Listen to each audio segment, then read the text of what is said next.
بسم اللہ الرحمن الرحیم۔ واقعہ لیلۃ المبیت۔ وہ رات جب رسول اللہ صلی اللہ علیہ وسلم نے مکہ چھوڑا۔ مکہ کی رات خاموش تھی، آسمان پر چاند اپنی ہلکی چمک بکھیر رہا تھا، لیکن اس سکون کے پیچھے ایک خوفناک سازش تیار ہو رہی تھی۔ قریش کے سرداروں نے فیصلہ کیا کہ وہ محمد صلی اللہ علیہ وسلم کو قتل کر دیں، نعوذ باللہ، تاکہ اسلام کی دعوت ہمیشہ کے لیے ختم ہو جائے۔ یہ وہ وقت تھا جب مسلمان مکہ میں ظلم و ستم کا نشانہ بن رہے تھے۔ بہت سے لوگ مدینہ کی طرف ہجرت کر چکے تھے، لیکن رسول اللہ صلی اللہ علیہ وسلم ابھی مکہ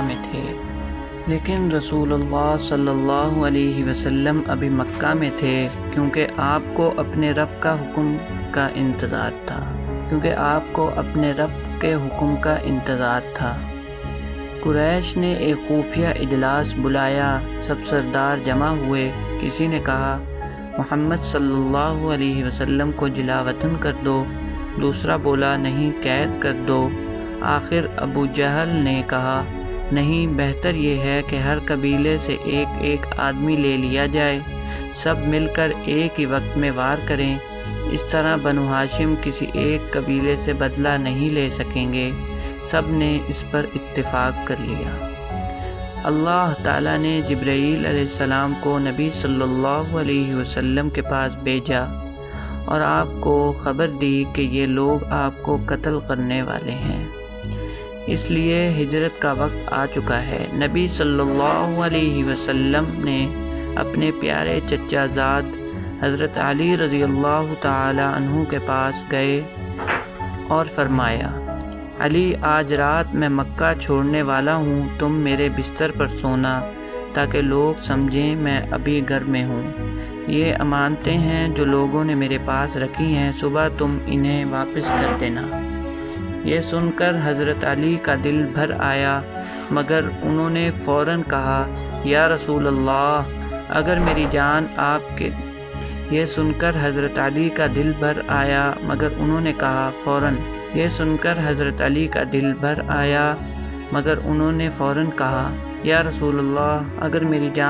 کے دین کے کام آ جائے تو مجھے شرف ہوگا۔